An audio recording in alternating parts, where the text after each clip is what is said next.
I welcome you on this National Day of Truth and Reconciliation, a very important day in our history. There's a famous dictum, follow the money. And this afternoon, we're not only going to follow the money, but try to find the money to support adaptation. The three main areas are support from all levels of government, the private sector, and investment by individuals. More and more evidence demonstrates that such investments have excellent returns. So why isn't more being done? I'm delighted to introduce the moderator. Sara Alvarado is Executive Director for the Institute for Sustainable Finance, which fuses academia, private sector, and government to shape Canada's sustainable finance. She is former head of Risk Canada Infrastructure Bank, where she built the inaugural ERM function. I'm not sure what ERM stands for, Sara. You can tell me.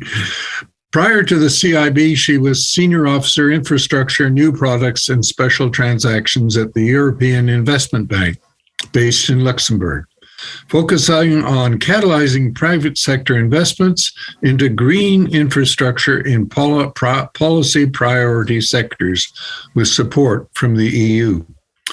Before moving to the EU, Sara spent combined 15 years in private placements and infrastructure as managing director at Manulife and director at Sun Life, plus 10 years at Scotia Capital. So very familiar with our financial sector in Canada. Sara is current co-chair at the World Economic Forum's Infrastructure 4.0 initiative. She is a board member at Cambridge Memorial Hospital and past board chair at CFA Society Toronto. She is a CFA charter holder and an MBA from Edinburgh Business School. I'll hand this over to Sara, but remind everyone to put your questions in the Q&A. The chat function is not working. The Q&A will be monitored and Sara will ask the questions to the panelists. Sara. Thank you, Peter. Thanks for the kind introduction, and thank you also to the Group of 78 for organizing this important discussion today. We start by recognizing that Ottawa is built on unceded Algonquin and Anishinaabe territory. The City of Ottawa honors the peoples and land of the Algonquin and Anishinaabe Nation. The City of Ottawa honors all First Nations, Inuit, and Menchie peoples and their valuable past and present contributions to this land. On this first National Day of Truth and Reconciliation, may we all take a moment to reflect on our Canadian values and our roles as Canadians in these reconciliation efforts. We're moving now to our panel. There has been a lot of focus on climate mitigation policies and strategies, both in public and private sectors, but not so much awareness and sense of urgency on the financing of adaptation and resilience to global warming. Most of the funding for climate change has been devoted to mitigation, future events, but we know that these climate events are becoming more of a reality. This panel, titled Finance and Sustainable Climate Adaptation, will examine ways to fund or finance adaptation to the climate emergency. To provide some examples, Budget 2021 includes investments in resiliency and adaptation, including the Disaster Mitigation and Adaptation Fund, funds to complete flood maps in high-risk areas, funds to enhance wildfire preparedness in Canada's national parks, and so on. Public and private support is essential for economic and social stability. A recent report on national issues by NRCan shows how the benefits of adaptation across Canada outweigh the costs. But those benefits are in the future and money is needed now. Question remains as to how to monetize those benefits, if at all possible, in order to meet the capital needed in investing in such programs today. Innovative public policies and programs will be needed, as well as participation by the private sector, which will need to prioritize the issues and assess risk return as part of their overall analysis, including the risk of inaction. Shareholders are also paying increased close attention to sustainable issues and ESG metrics being incorporated by businesses in their overall strategies, with adaptation being an important part of it. Against this backdrop, we took a top-down approach where our speakers today will discuss how adaptation could be financed, funded, or a combination of both at the global level. So we're going to have Jomo with the global perspective.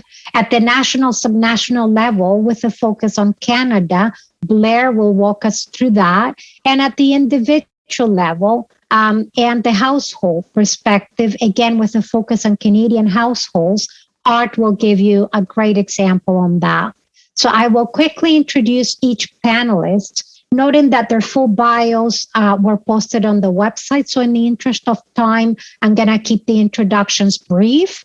And then after that, I'm going to ask each panelist to start with an opening statement. Then we're going to move to the conversation. Jomo Sundaram was United Nations Assistant Secretary General for Economic Development. He was also Assistant Director General at the Food and Agriculture Organization, the FAO, and Founder Chair of International Development Economic Associates.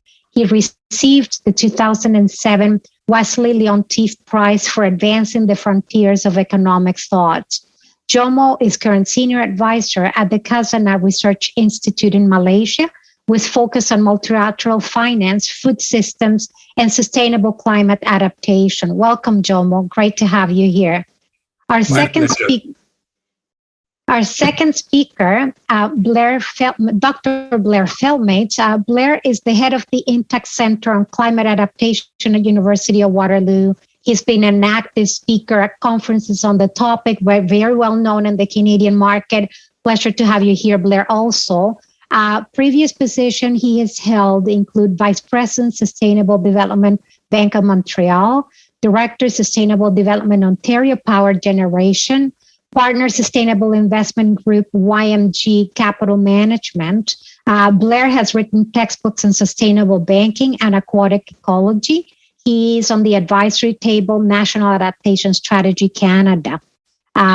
Blair is also Sustainable Finance Council member at the Global Risk Institute, and he is a member of Climate Proof Canada and is an expert member International ISO Strategic Advisory Group on ESG.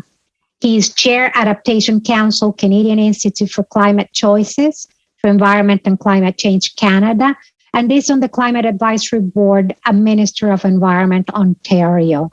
So with that, you can look at his extensive bio on the website. Welcome, Blair. And our third speaker, Art Hunter, is developer of a major project demonstrating how an Ottawa home has adapted to not relying on fossil fuels or grid power by using solar power and geothermal energy using private financing. He will walk us through this very exciting project. So we look forward to that very granular perspective, but a very important one from Art. I would now proceed and ask each one of our panelists to briefly share with us their opening statements. So I'd suggest we start with Jomo, followed by Blair, and then Art to keep that top-down perspective. So with that, I pass it on to you, Jomo. Thank you very much, Sara. Thank you also to G78 for this kind invitation to join you today. It's a pleasure to talk to you, although I'm on the other side of the world, 12 hours difference. My perspective is really one from the perspective of developing countries. I still remember that when I first arrived in New York to work at the United Nations in early 2005, I soon found an article in the New York Times celebrating the advantages of global warming, talking about two things in particular. I still remember them very distinctly. One, the longer growing season and how it would enhance agriculture in the temperate zone. And secondly, how the melting of the Arctic ice would allow a passage across the across the northern thoroughfare, and so not no longer requiring going through the Panama Canal. However, for developing countries, for quite some time, even before the recent interest and concern about global warming, the fact of the matter is that global warming has hit developing countries. The most important effects, of course, are meteorological changes. And all this has had tremendous implications. For example, agriculture and aggregate output has generally been affected. In this part of the world, for example, Vietnam and Bangladesh and other countries have experienced seawater level rises, which are now seeping into rice growing zones, adversely affecting the possibility of rice outputs. These are countries which have historically exported rice, and this is going to affect them tremendously and affect other people who import rice from them. Another example, of course, is the reduction of rainfalls and the growing desertification, particularly in the Sahel region of Africa. And this too has adversely affected agricultural output. In my own country, Malaysia, there has been, within the last 5 years, the cancellation of 2 out of 10 planting seasons, which is basically a 20% reduction. In China, about 12 years ago, 13 years ago, there was a brown hopper problem associated again with the weather extremes, and this resulted in a 20% fall in rice output. And some of you might still remember the spike in the price of rice at that time. What we also see has been the fact that globally, inequalities have grown, and 2/3 of global income inequalities are due to inequalities between the rich countries and the poor countries, many of which are basically industrialized countries, the rich countries, and other countries are often considered to be agricultural countries. In other words, these countries have been, the latter set of countries, the developing countries, are often not very industrialized, have not used very much fossil fuels, but nonetheless are the victims of climate change. Much can be done at this point to address these questions. And very importantly, national donors are key when it comes to concessional finance for grants. But increasingly, unfortunately, in the last 2 decades or so, more and more of the ODA, the official development assistance, tends to be tied and supportive of donor interests, particularly business interests. So all this adversely affects the possibility of closing the gap between the rich countries and the poor countries. And the period of high growth in sub-Saharan Africa. Sub-Saharan Africa experienced almost a quarter of a century of economic stagnation. But at the beginning of this century, it began a period of high growth for about a decade or so. But ever since the economic slowdown associated with the global financial crisis, this has basically come to an end. A very crucial part of this, of course, is what is happening in global finance. And very importantly, we find that the facilities which are available have been increasingly limited. Developing countries in particular have lost a lot of control over their financial situations, and they've been required very often to open up their capital account and to otherwise liberalize financially. And this liberalization has not worked out terribly well. So we find that we are in a situation where the means by which this can be reversed, unfortunately, are not easily available. The last point to be made, of course, is that countries, particularly countries where there are civic-minded people who recognize that there is no solution to many of the problems we face, not only the pandemic, but also climate change. Unless we cooperate internationally, we are not going to be able to make much progress. Thank you very much, Sara. That's great. Thank you for that global international introduction. Thank you so much. So we can move to Blair now. Thanks for your opening statement. Well, thank you very much. And so I'm going to focus on Canada, and I'm going to start by painting the picture of Canada's climate change extreme weather risk challenge, at least as I see it. And it's a little bit of a good news, bad news story. So let's start with the good news. The good news so I'm zeroing in on Canada. The good news is for Canada is that we know where and how climate risk, various forms of climate risk, extreme weather risk challenge will manifest themselves. And this has been quite well documented in, amongst other reports, Canada's Changing Climate Report 2019.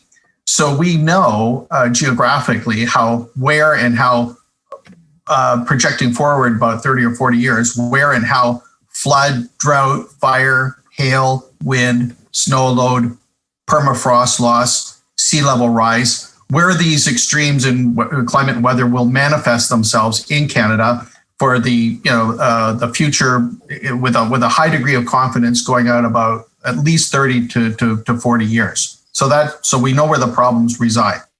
The additional component of good news is that mostly over the last 5 or 6 years in Canada, we've developed very good guidance on guidelines and standards that can be deployed to minimize risks associated with various of these climate change extreme weather risks that I just named, and in particular for flood and fire.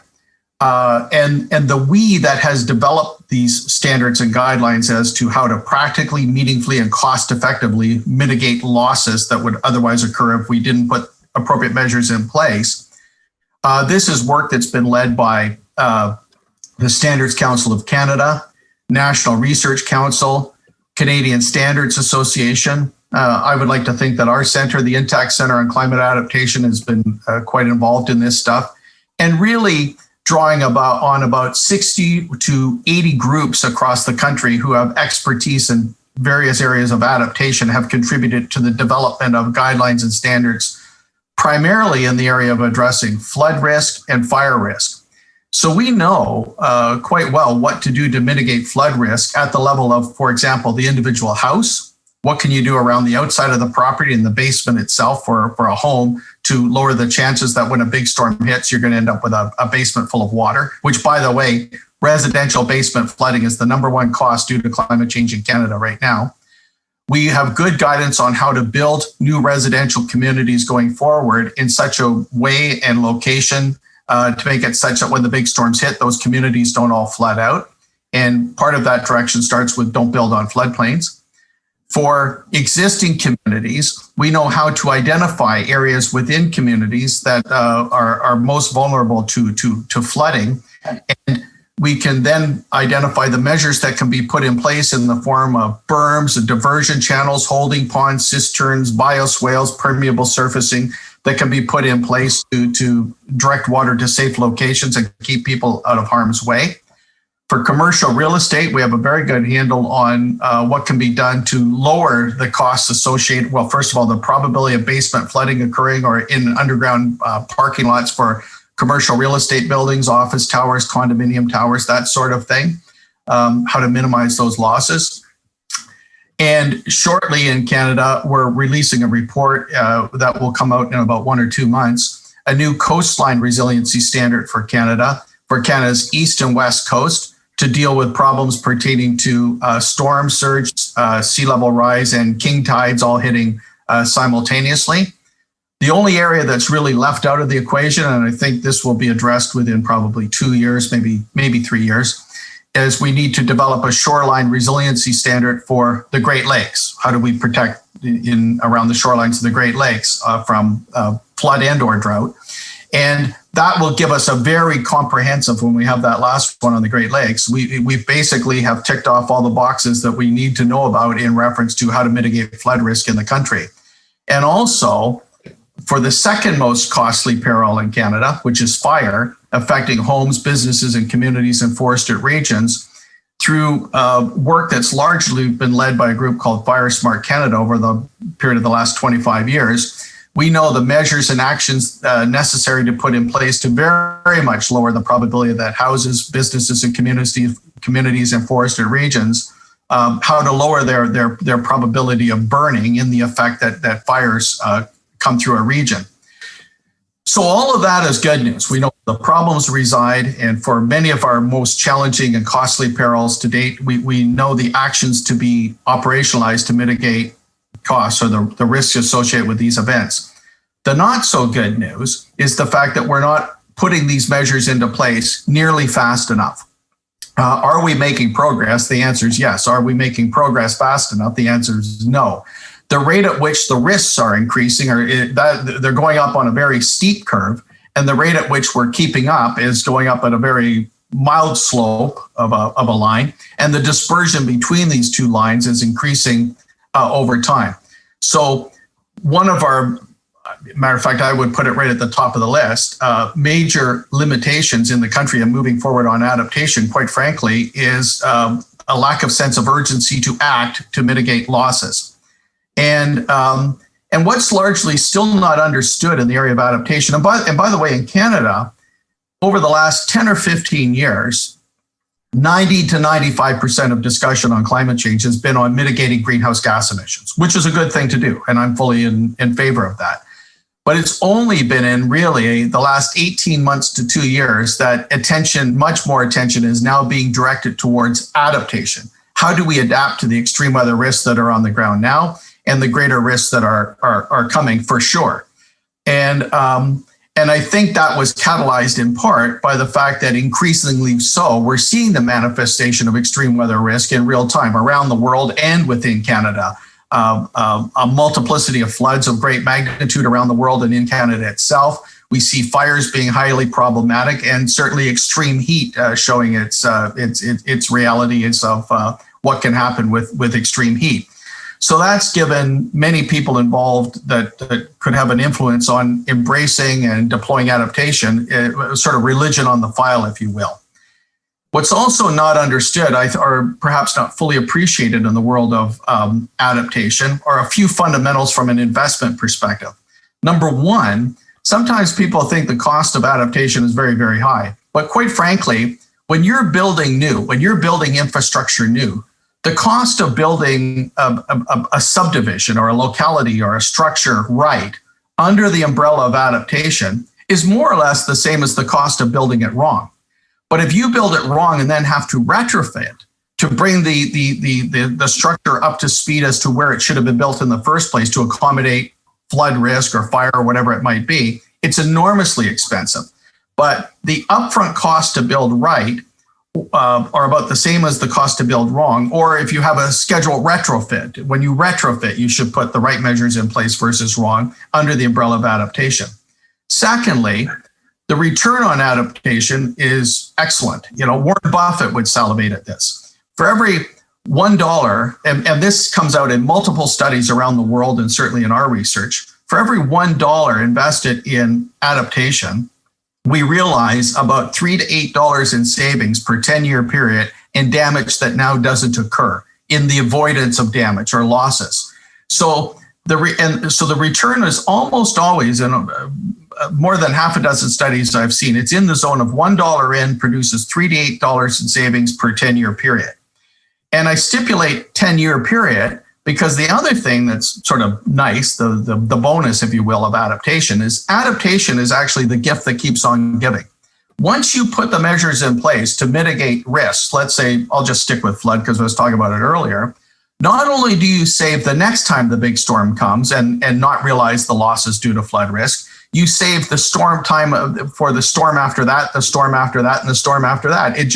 The return on investment keeps building over time once you put the right measures in place. So when somebody says, what's the return on investment for adaptation? My answer is, well, you give me the time frame and I'll give you the return, because the longer it's in place, the greater the return. And also, by the way, every dollar, and this resonates very well with politicians, for every dollar that's invested in adaptation, the benefits are realized locally.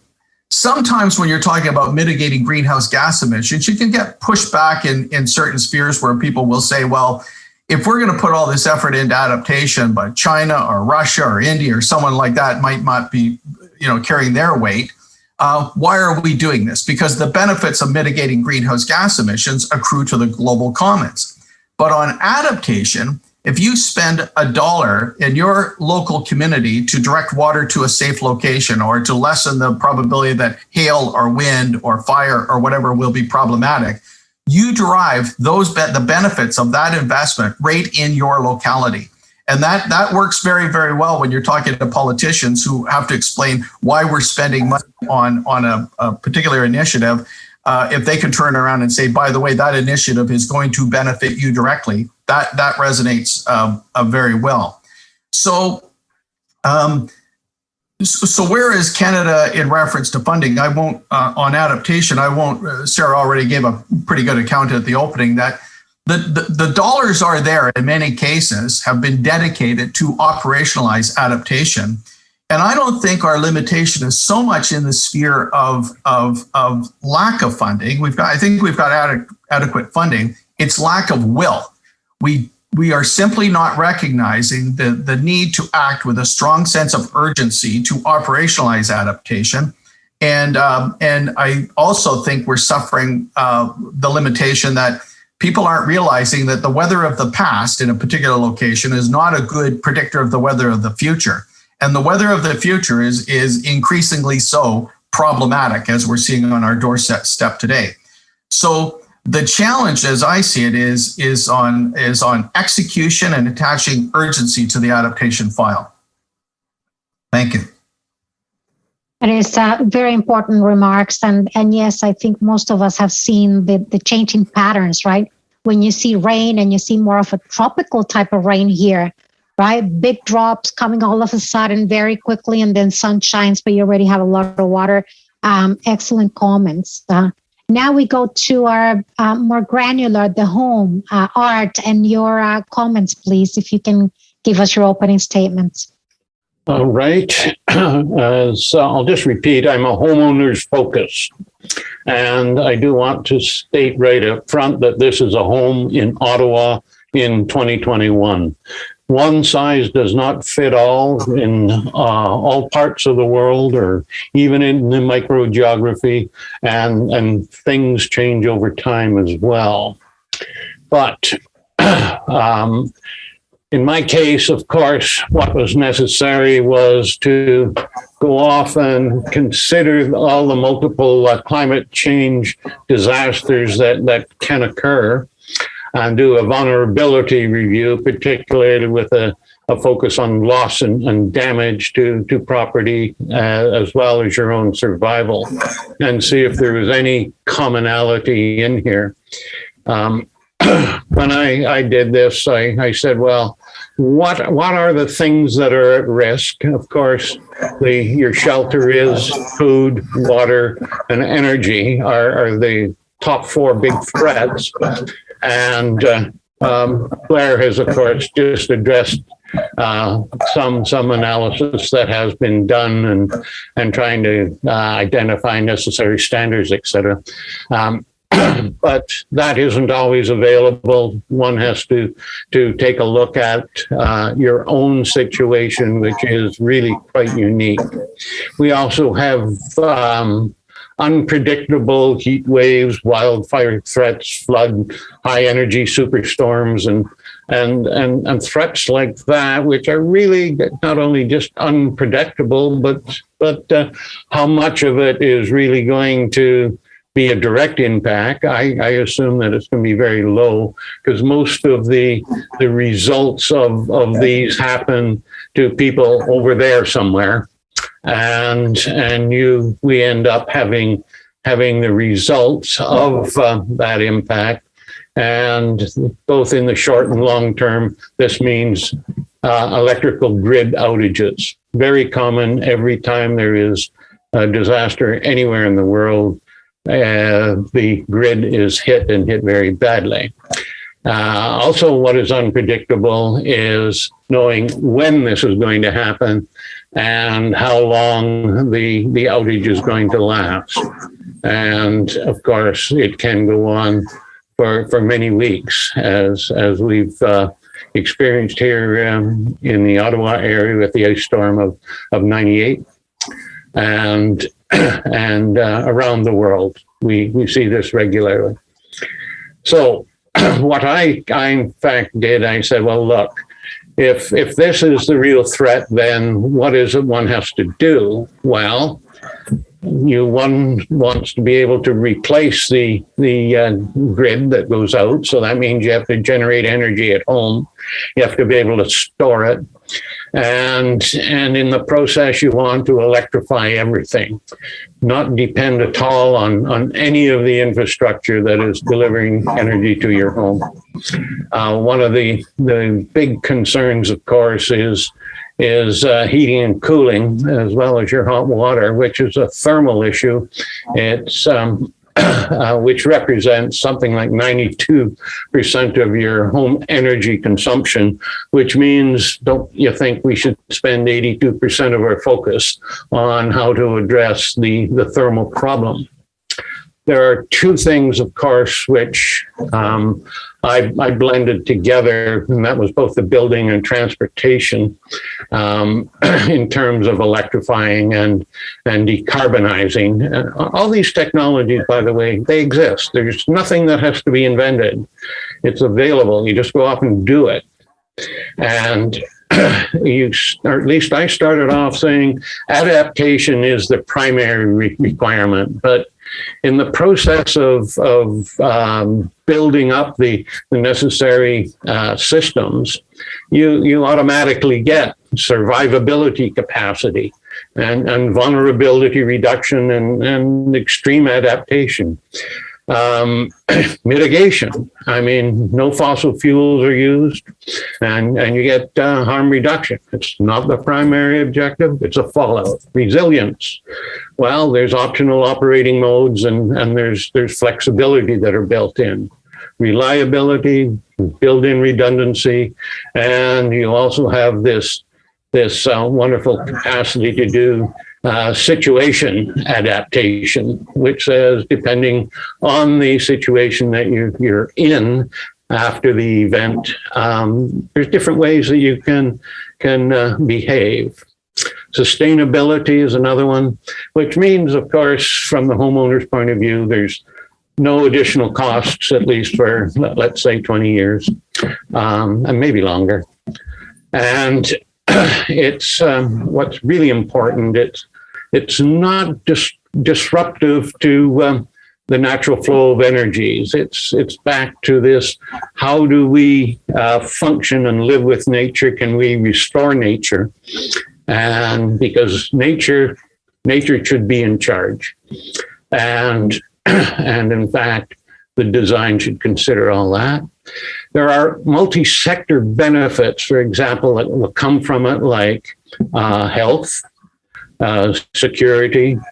You do not have a low societal emergency load, and you get gentle living.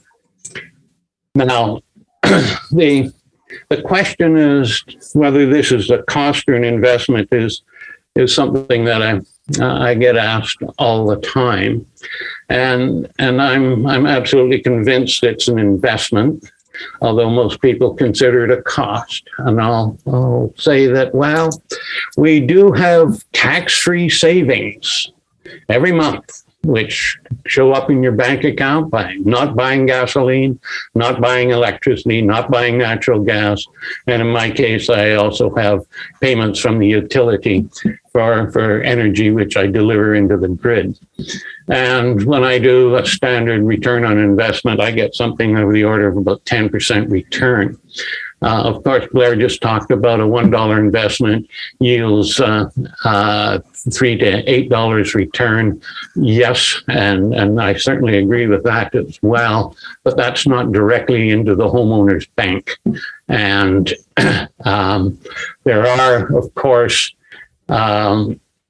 with a residential microgrid, you end up with no recurring shelter expenditures, meaning the maintenance is very low. Once it's in place, it's off and running all by himself, and there's very little that you need to do.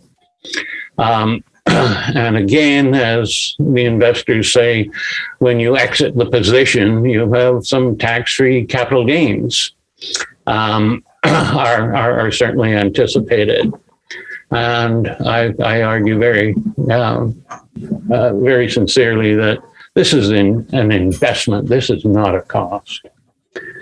Now, once I did this vulnerability analysis and did some system design, I ended up with 3 solar photovoltaic arrays for electrical energy.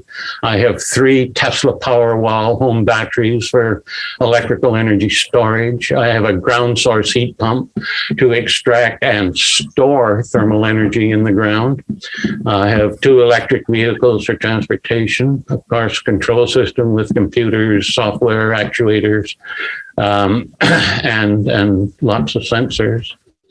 I also built in a SARS-CoV-2 virus cleansing method throughout the air conditioning system using ultraviolet band C radiation. And I do want to say and drive home yet again that one size does not fit everywhere with everyone and for all time. I have done self-financing on this one. And this I call an Ottawa demonstration of feasibility. I'm now entering the 5th winter, and the feasibility has already been demonstrated after 4.5 years.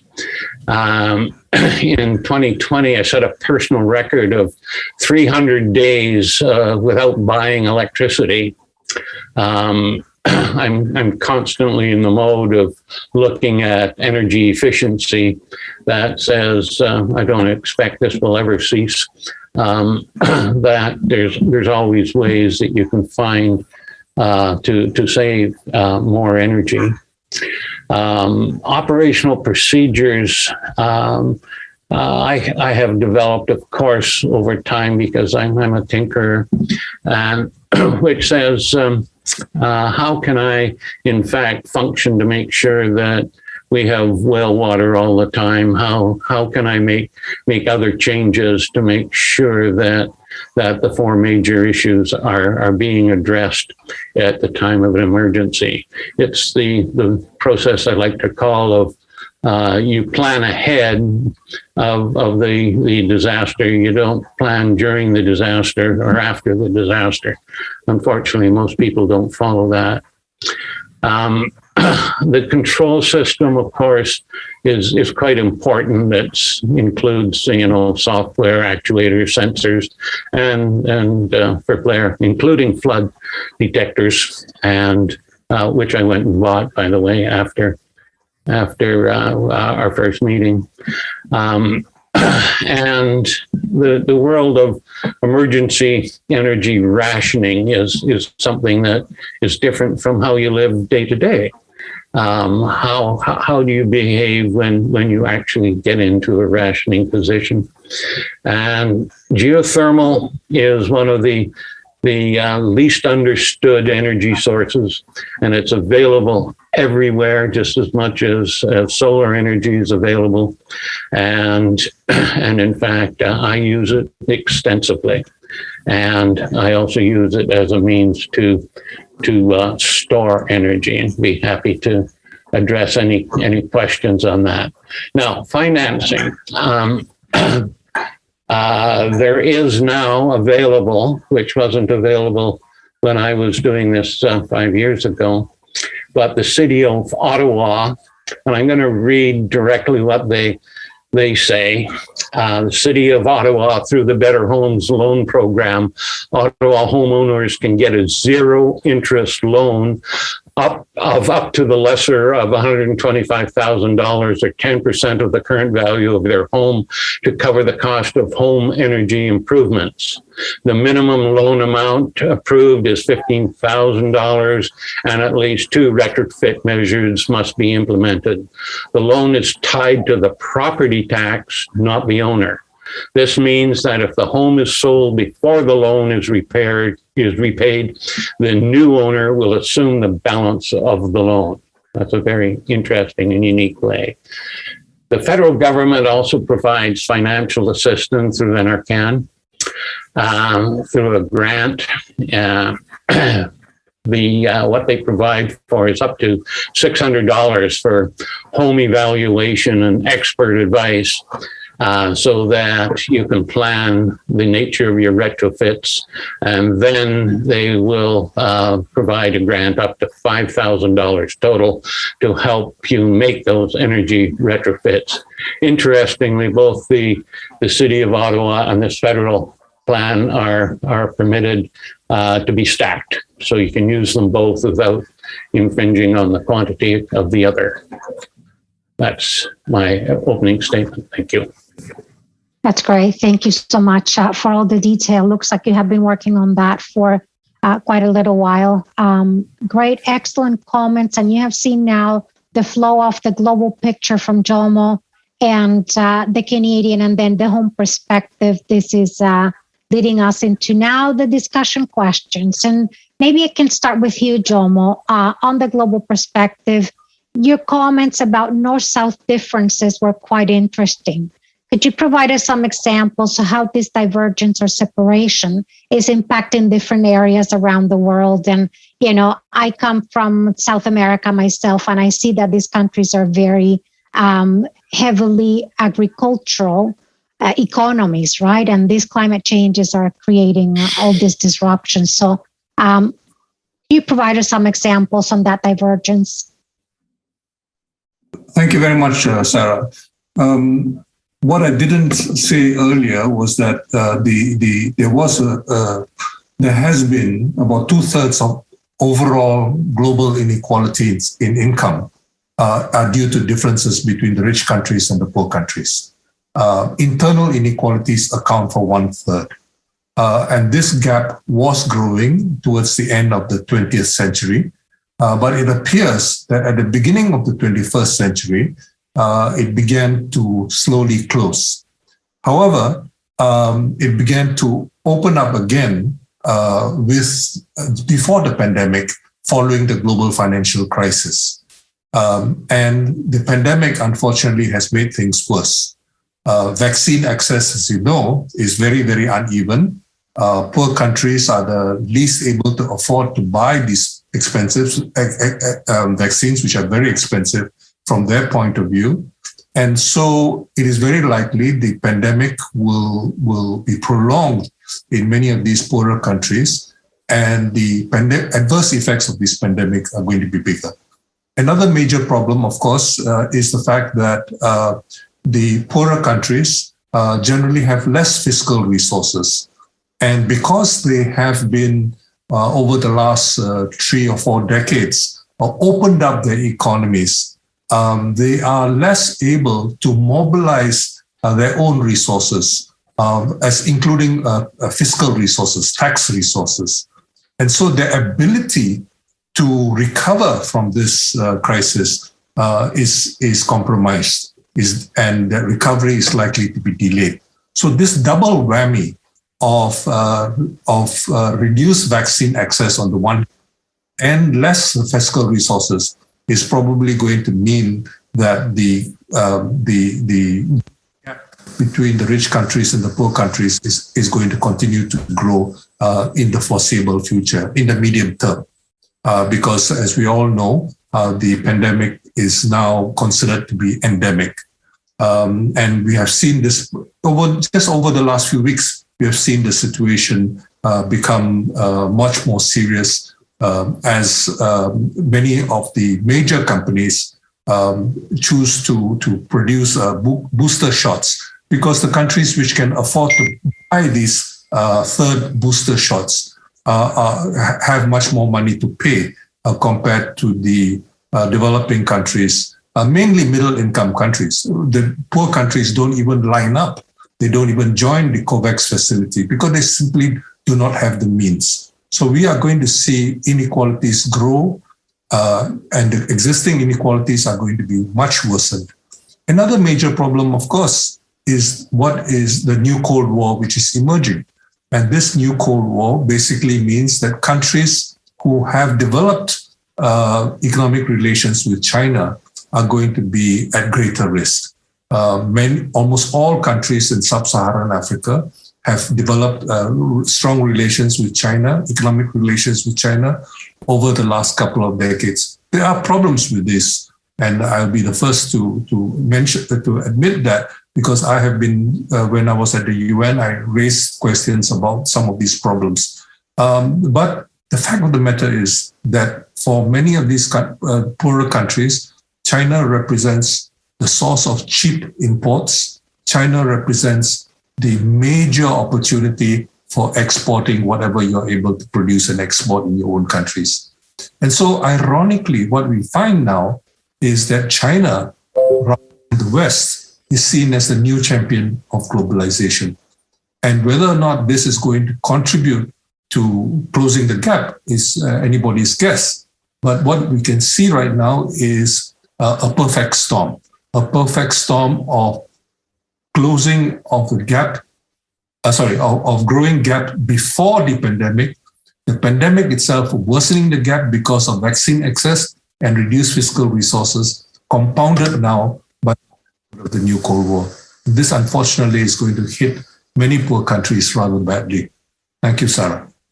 Thank you. Thank you for that extensive comment, because it is something that, everyone's looking at in terms of, global trade flows and, the previous expansion, right? When we had global participation, you see manufacturing in some of these countries that now with the new ESG rules may also be an additional pressure on these countries when people look at the social side, sweat shops and things like that. That may also be impacting that. Thank you for those comments. I'm going to move to Blair for this question because it kind of flows. I think some of the global issues are also very relevant to Canada. When we mentioned, the floods and fires earlier, and you were talking about, is it expensive? Is it not? What does it cost? Is it always expensive to implement adaptation initiatives? And could you provide us some examples? Yeah, no, well, the short answer is, some things can be expensive, but many things are not. As a matter of fact, there's many initiatives that can be engaged for nothing, like zero, that are substantial initiatives to mitigate various forms of extreme weather risk. So let me just stick to flooding, and by the way, I go back to flooding simply because it's the big one. It's the one that costs by far the most of the country. So that's where I make most of my references. But even in communities at the community level, you can organize the citizens in a community to say that, by the way, in the spring and fall, one of the things we're going to do is make sure that on streets where we have the sewer system or the sewer grates, we will actively within our community make sure those grates are left open all the time. You can say, well, why? Well, when the big storms hit, you want to make sure that the water can flow into those grates and safely off through the storm sewer system to a safe location. But for example, in the spring and fall in many communities, when the leaves come off the trees, municipalities actually have programs in place to say, if you rake all your leaves and bring them out to the boulevard, we have a big truck that comes along and vacuums them all up and gets rid of them. But in so doing, if an ounce of wind comes along and blows those leaves over the sewer grates and blocks them, it means if a storm comes along on top of that, all of a sudden the water can't drain away. So for example, just early last fall, in a town that's not far from where I live called Guelph, Ontario, just a little bit north of Toronto. They had a storm one afternoon that was about, over a period of 4 or 5 hours, about 65 millimeters of rain came down, which is a pretty good storm. And the leaves had blown over the sewer grates. The water had nowhere to go. It flowed overland and into people's basements through windows at grade level. So that just for Guelph alone on that storm, the catastrophic loss claims costs were about $35 million, about $30 to $35 million of flooded basements that did not have to occur if people were a little bit more diligent. First of all, don't put your leaves out at the boulevard loosely. They should have all been in bags. That should be their system. And number two, if there was a little bit more diligence or vigilance, I suppose it is, with a broom and a rake to keep the sewers open, that's $30 million to $35 million in damage that didn't have to occur. And And then even around households, for example, one of the actions that our group engaged, we went into about 700 homes across Canada in multiple provinces and examined around the outside of the property of the homes and in the basements themselves, any features that might be or characteristics in place that could exacerbate basement flood risk. And what we found, for example, is things as simple as the downspouts that come off an east trough system for a house and down the wall of the house, and then there's a direct water away from the foundation. We found that 78% of homes discharge that water within 2 meters of the foundation, which effectively means, and quite frankly, most often right at the wall of the house, which means that water builds up around the perimeter of the house, seeps down into down the wall into the weeping tile system and flows back into the basement, as opposed to putting an extension on that pipe of maybe 3 meters to get water well away from the house, which is maybe a $30 or $40 cost per downspout. We found that sub pumps from people's basements discharge water 68% of the time right at the wall of the house. So if there's a pump in the basement that water would flow into during big storms, you can have a pump there that can pump the water outside. 68% of the time that water was being dumped immediately at the wall of the house, which meant that the water just went right down the wall again into the weeping tile system and right up back into the basement and caused flooding and generally speaking also caused the sub pump to seize because it never stopped functioning. We found that 69%, I'll round it off to 70%, of homes that we examined somewhere around the property, the grading around the property was directing water towards the house versus away from it, believe it or not. For 70% of homes, there's somewhere around the property the grading directs water towards the home versus away. And quite frankly, even set climate change aside, we found that when we went into the basements of homes, 35% of homes where you have the little drain in the basement that's there, that if the dishwasher overflowed or the washing machine hose broke and water would drain out through the basement, through a little grate in the basement, 35% of homes in the country, because we went into over 700 or 800 homes, it was a lot of homes, 35% of them had that grate covered up. It was either tiled over or some other ways blocked, such that if water got into the basement, it had no way to drain out. And that was 35% of homes. And by the way, that's not just a climate change issue. That's an issue that if your washing machine pipe broke, you'd be in trouble. And then we also found that maintenance around homes was very, very limited. For example, you may be familiar with there's something called a backwater valve that you can put on the drain in the drain pipe in the basement of the home. That normally, if water were to come in the basement, it would go through this little grate that I talked about earlier, and the water would flow out into the sewer system. And depending on the age of the house, that may be, if it's an older house, that'll be combined storm and sanitary sewer system, which if big storms occur, water can surge up through the sewer system, through that pipe, through that drain in the basement and up into your basement. So, which is obviously, you don't want that. So there's a little valve that you can put in place that makes it such that water can flow out of the basement versus water flow in. And it has generally speaking, they have a trap door on them. We found that for the homes that had that, so that sounds pretty good. Somebody's got a valve on there to make it so water during the big storms can't surge up through the sewer system and flood out their basement. That all sounds pretty good. However, if you don't maintain that valve twice a year, just clean it out, which takes about 5 minutes, which is not a glamorous project, but nonetheless, it takes about 5 minutes to do it, once in the spring, once in the fall. 85% of the time, if you don't maintain that spring and fall, that valve will not close properly and the water will surge up into your basement. And so many, almost 80% of people that we talk to, they never maintain it, which means basically that valve that they have in the basement is little more than decoration. But if they took 5 or 10 minutes of effort in the spring and the fall, sort of aligned with when you change the batteries in the smoke detector or the carbon monoxide detector and clean that out, that could be the difference between you having a flooded basement versus not. And by the way, the average cost of a flooded basement in Canada right now is $43,000. A weather-induced flooded basement. I don't mean if the dishwasher overflowed. So,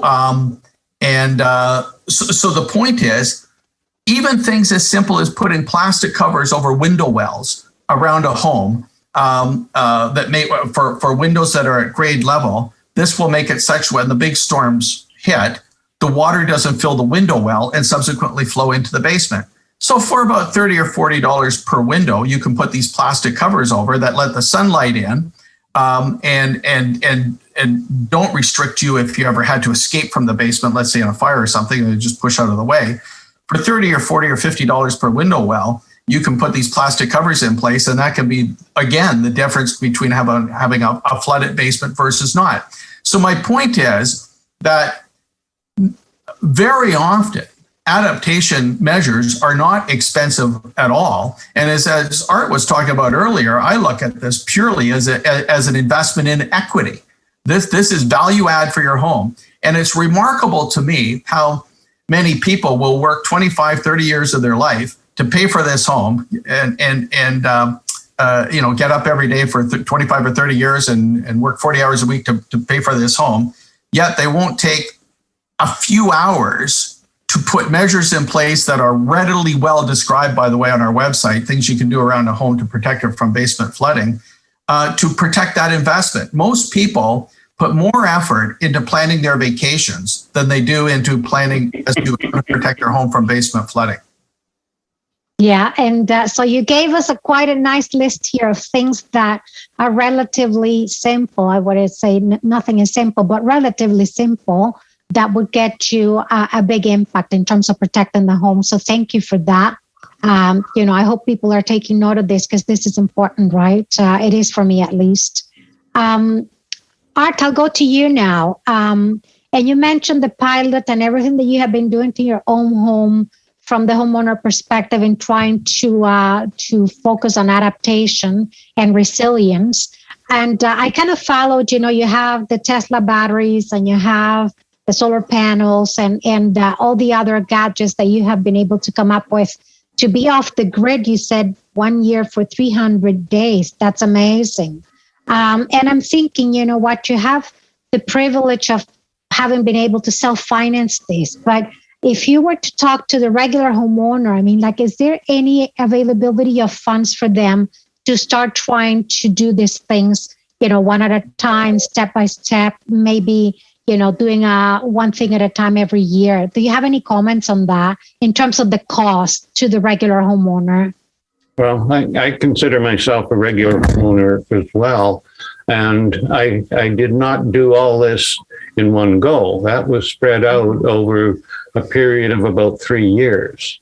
Yeah. And I certainly did not have the necessary funds sitting in my bank account. I had to go and borrow the money, the capital costs, and then from, in fact, the money that I was saving by not spending money on electricity, etc., I was using that to pay down my debt, and as well as tossing money in from other sources, which says I'm personally very interested in getting out of debt as soon as possible. And I'm sure at least most people that I know are quite happy to do that as well. People do not like being in debt. And of course, this then provided the opportunity to pay down a little bit of the, say I put 2 arrays on, I put 1 array on first, got that part paid off as fast as I could, then went off and did something else. So it was done incrementally. And the line of credit is a beautiful thing. And I was prepared to take the risk. These same people, or many of them, particularly in the Ottawa area, will say they can't afford it, but yet they just went off and bought a $60,000 car. It's to me, it's a cop-out to say you can't afford it. It really means you're not willing to make an investment and in your own security. Okay, so you're suggesting, we use our own resources and focus a little bit more on adaptation and resilience than perhaps, some of the other budgeted areas like the vacation that Blair just mentioned. So it is a matter of balancing the budget personally and start doing these things gradually. From what I hear from you, little at a time, and trying to get there. We have a few questions now from the audience, but I would say, Jomo, back to you. Do you have a view on how these global differences could be addressed, or which are the best parties to try and address these issues, the IFIs or where the money is coming from? I have a question from the panel saying, given that individuals in less developed countries have less resources compared to Canada, could you give an example of an issue of adaptation and how the funds can or cannot be accessed to address it? So it links to my question as to where do we get the money to help these countries? Thank you very much. I think it's important to recognize that developing countries themselves are not able to raise their own resources, tax resources particularly.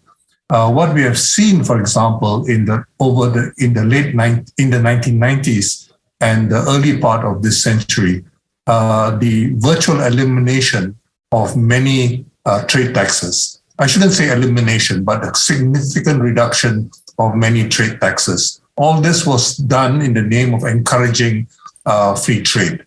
But for poorer countries especially, trade taxes, tariff revenue comprise about half of the total amount of revenue. So that basically deprives them of the ability to use those resources which were previously available. We've also seen the encouragement of dog-eat-dog tax competition, to put it crudely. We have seen, for example, the third largest gold mining country in Africa, after South Africa and Ghana, is now Tanzania. And if I had a live audience, I would ask, do you know how much tax revenue Tanzania has collected from gold mining companies, all of whom are foreign, the major ones, in Tanzania?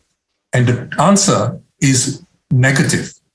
Tanzania has actually subsidized foreign gold mining companies in Tanzania by building infrastructure and a number of other things. They do not tax these gold mining companies. And all this was supposedly part of an attempt to try to limit corruption and so on and so forth. Now, Janet Yellen, President Biden's Treasury Secretary, approved early this year the US participation in special drawing rights. But around the same time, she also made a very important initiative where she suggested a global corporate minimum income tax, global minimum corporate income tax of 21%.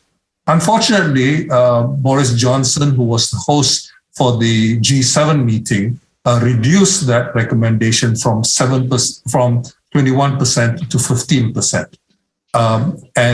This is much lower, of course, than the recommendation of the International Commission working on this issue of 25%. In any case, this basically represents a very, very potentially new source of revenue. And it would require a tremendous adjustment of existing laws. But for the first time, Yellen's offer basically allows us to reconcile the US trade tax law with other countries, which has been a stumbling block, for example, under OECD-led cooperation. But this also opens up the possibility of greater multilateral cooperation on tax led by the UN system, including the IMF, which has considerable expertise. It is not as if the OECD is the only country available. The current tax forum, basically, the developing countries have no voice. Now, all this, of course, is not earmarked specifically for climate change adaptation, and this, of course, is an issue. But I think it is good that these priorities are not being determined by external forces, but rather they should be determined internally. And right now, one cannot but deny one cannot but agree that the immediate problem which most countries in the world are facing, especially developing countries, is the whole problem of the pandemic and the economic slowdown induced by the pandemic. So we really need to do something with that. I'm very, very bothered, for example, that that earlier this week, or was it last week, The Economist, a very influential newspaper from London, it's actually a magazine, but it likes to call itself a newspaper, basically called for the firing of the managing director of the IMF. This is the most UN-spirited managing director we've ever had in the last 70 years. And she's being called, and they're asking for her head. She made earlier this year, together with her chief economist, Gita Gopinath, who teaches at Harvard, who used to teach at Harvard. I think she's on leave from Harvard, made the proposal for a $50 billion proposal to accelerate the availability of vaccines to the poor countries. And for her efforts, it's not specified as such, but she's basically being asked to go. Now, the alternative, as Gita Gopinath shows in another paper, is that there will be trillions of dollars in losses if we allow the pandemic to take its own course and vaccination to take its own course. In fact, the actual prognosis right now is even worse because of the likelihood of making much more money from selling booster shots. And we now have overhang of about 1.2 billion booster shots supplied to the rich countries, and still many billions of people in the poor countries who are not likely to be vaccinated before 2023. Now, another issue, of course, is the whole question of governance, and there are many issues of governance which one can discuss, but it will take some time. I don't want to get into all that right now, but I think a very, very major stumbling block is posed by the intellectual property laws which exist in the world today, enforced by the WTO, which will considerably raise costs. So there are a number of other things, including the existing laws as well as regulations on capital account and other kinds of international financial liberalization, the proliferation of free trade agreements of all kinds, as well as the so-called bilateral investment treaties, which all constrain the ability of many governments, especially in the developing countries, from raising funds and being able to take much more decisive action to fund climate adaptation. Thanks for a very comprehensive answer, and also the focus on, the importance of getting the vaccines globally, right? This is, I think the vaccine, you're right, is the top issue, but all the other ancillary ones that you mentioned. We have, in the interest of time, we have a few questions also coming again from the attendees. I have two for Blair, so I'm going to combine them. Comes from one person saying $1 invested gives you $3 to $8 in savings.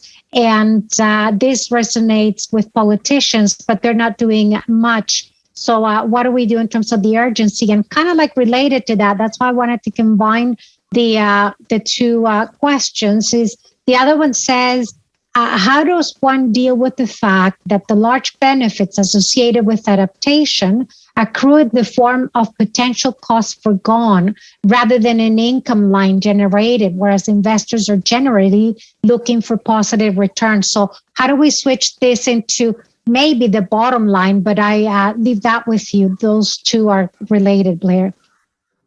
Yeah, and they're both great questions, and there's certainly something we've been struggling with for a long time. And the problem overall, though, of getting buy-in on adaptation up to, I would say, about 2 years ago, is adaptation was always seen, when you're talking about mitigating greenhouse gas emissions and adapting to extreme weather risk, adaptation was always seen as this distant cousin that nobody wanted to talk about. And I think governments viewed it as, if we sign on to adaptation, they saw it as capitulation, like we're throwing in the towel on climate change and sort of giving up. I mean, that's not true, but that's how many saw it or perceived that it might be seen by constituents. But given the extremes in weather that now are increasingly so manifesting themselves to the point that they cannot be ignored, and they're manifesting themselves pervasively globally, I see now that adaptation is something that we can talk about as an avenue that we should be pursuing in lockstep with mitigating greenhouse gas emissions. And we simply have to do a better job documenting that, by the way, although there may not be an income stream per se associated with adaptation, avoided losses is still an equally viable argument as to why you would want to pursue it from a monetary perspective.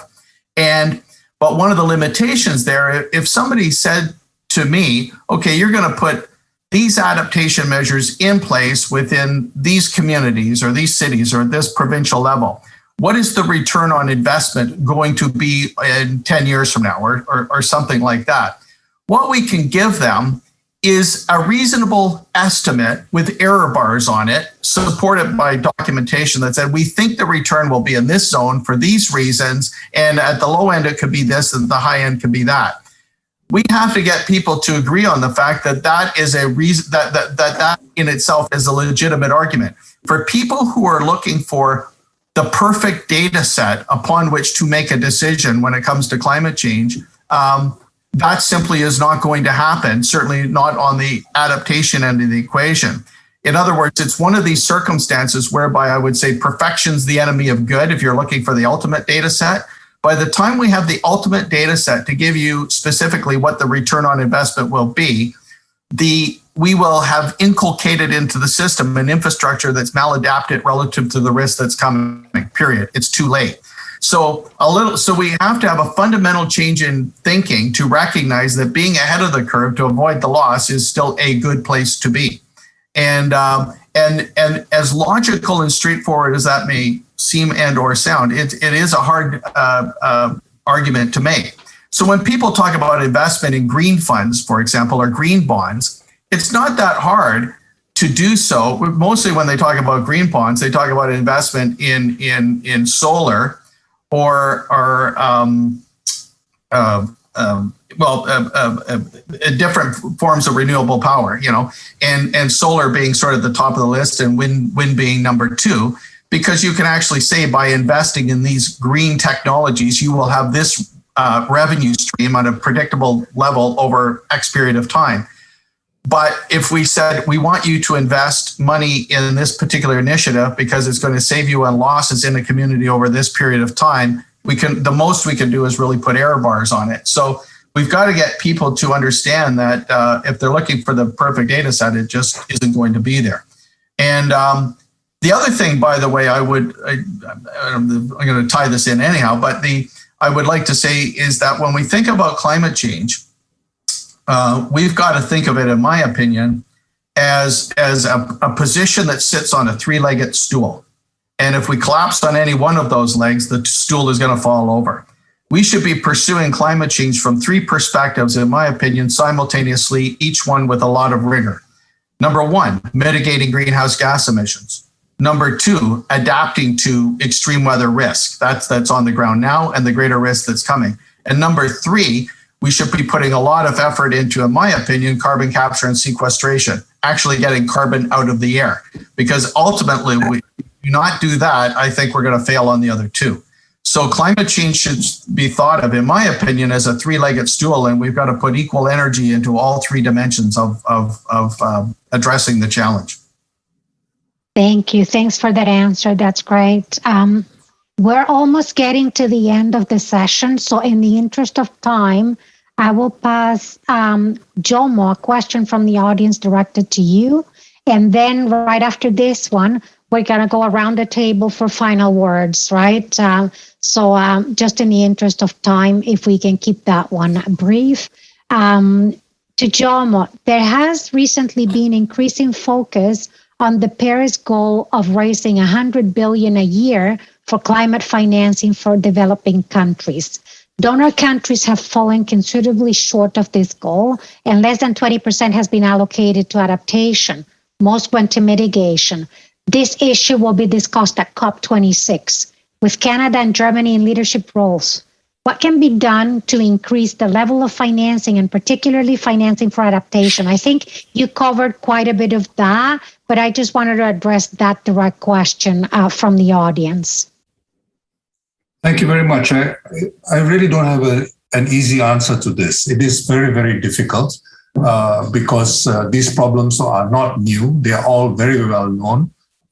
Different parts of the South, global South, have been struggling with problems of adaptation even before climate change gained much more global attention after the turn of the century.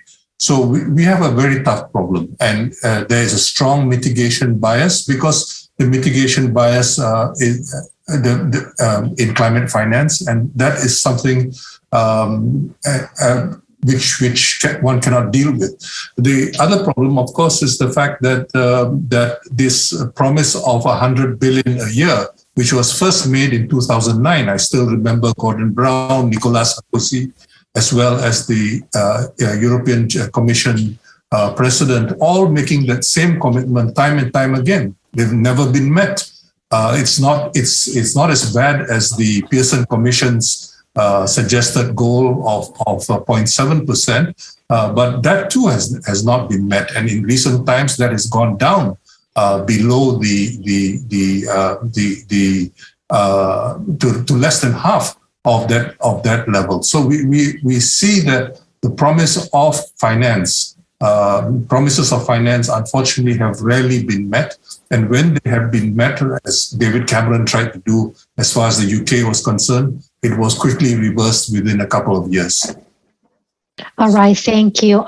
So we're going to get now wrapping up in the interest of time.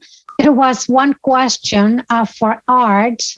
I'm going to read it, Art. I don't expect a long answer from you, but it was, if I opted to follow in your footsteps without your engineering background, where do I find general contractors in the Ottawa area? So I think, that question, if you want to follow up with that separately, but I thought it was interesting to see the interest from the audience in following your footsteps. So we're going to move now towards apologies for the rest of questions. We're running out of time. Lots of them, so obviously very interesting topics. In our closing, where are we headed next? Final words, what developments are coming down the pipeline that investors, policymakers, and industry should be looking into now so that they are prepared? Any final words? So may I suggest we start with Art? We're going to go now from bottom up. So we start Art and then Blair and then Jomo. All right. From the homeowner's perspective, that no matter where the money is coming from, and however it is bundled in whatever program or projects or community activities, it's ultimately, when you look at your own residence, you have to make the decisions as to what it is that you're going to spend this money on.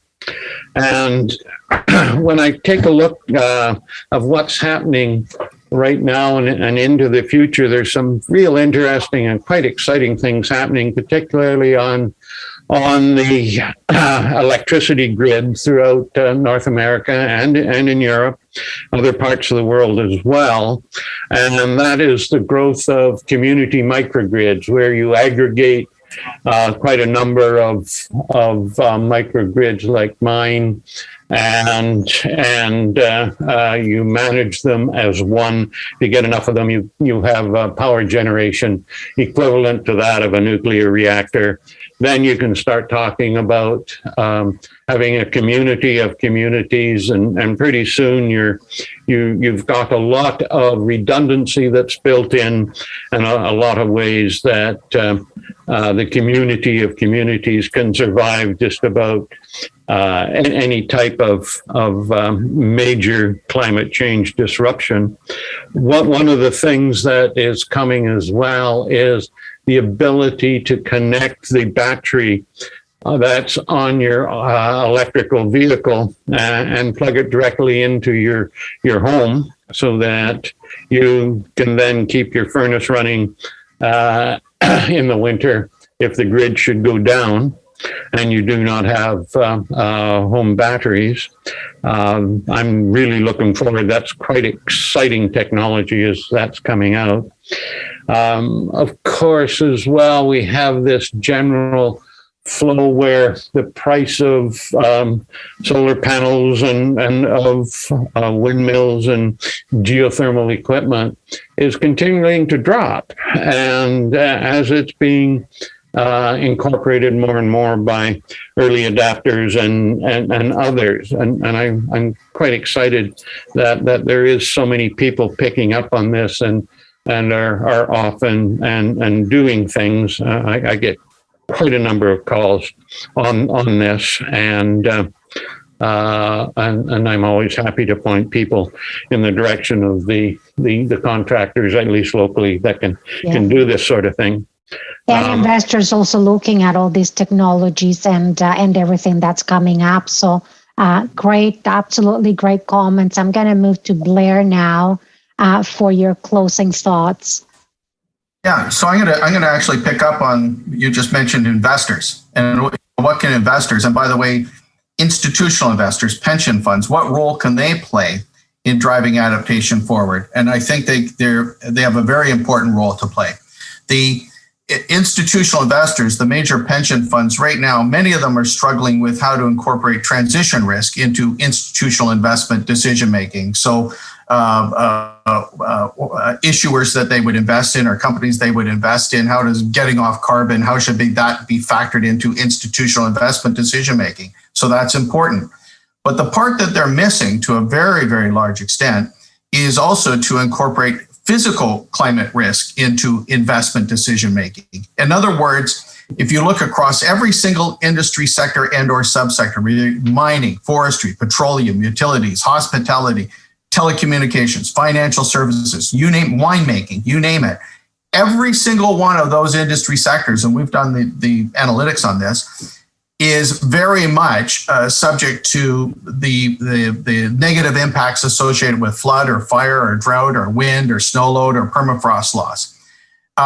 And then within the domains of every one of those perils, there are, generally speaking, 2 or 3 areas that are the most problematic, that present the greatest risk on a per industry sector basis. So you might have in the mining sector, flooding may be problematic, and it may be problematic relative to tailings ponds, walls collapsing, let's say. By the way, I'm just making that up. The institutional investors should very much be looking at, when they're investing in companies, and companies come on the roadshow looking for them to invest, they should be asking questions about to the issuers in a particular industry sector, what have you done to identify how the key physical climate risk perils that are the most problematic to your company or your sector, number one, and 2, what measures are you putting in place to mitigate those risks? And just by asking that question, you will get those issuers on top of the file very, very rapidly, and that will drive adaptation forward from a business industry execution perspective. Yeah, absolutely. And at the ISF, we look precisely at that, how we can mobilize more capital towards sustainability, adaptation, and resilience. So, is deep into my heart. It's part of our mandate, right? So now, very quickly, Jomo, you're the last one, but you have 2 minutes to wrap up. But, great. So I'll leave it with you for the last words. Thank you very much, Sara. I think it's quite important for us. I have the benefit of drawing on the lecture given last week by Jayati Ghosh.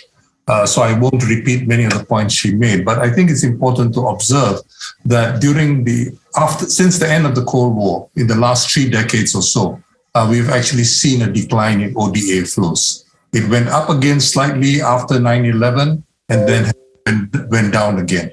This is very, very unfortunate. Second point I'd like to make is that knowledge in the South is often underestimated. This has come up again in the claims that developing countries are not capable of producing vaccines and so on and so forth. Médecins Sans Frontières among other organizations, I pointed out this is completely untrue. There are a few countries with capacity to even produce mRNA vaccines. But as far as in the earlier lecture at 10 o'clock this morning, there was a lecture by Rachel Kerr, I think her name was, and she gave a very interesting lecture on agroecology. And as far as agroecology is concerned, the knowledge which we have is that peer learning extension is very important. Unfortunately, in most developing countries, there's hardly any extension work going on. And the farmer field schools, which the FAO initiated in the 1980s, have proved to be very successful, especially in Asia, a little less so in Africa. But nonetheless, this kind of thing is very, very important. So agroecology is consistent with the UN SDGs, consistent with the commitment to sustainable agriculture. And I think it is very important for us to learn from those past experiences in order to build forward better.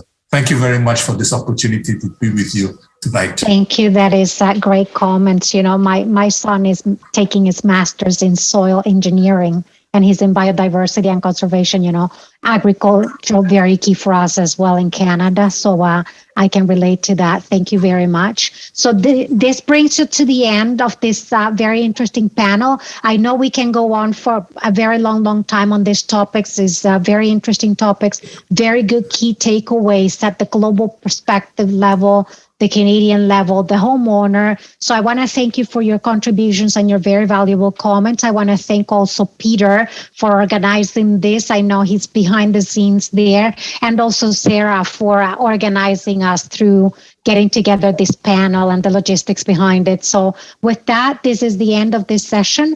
Thanks again, and good luck with your endeavors until the next one. Thank you.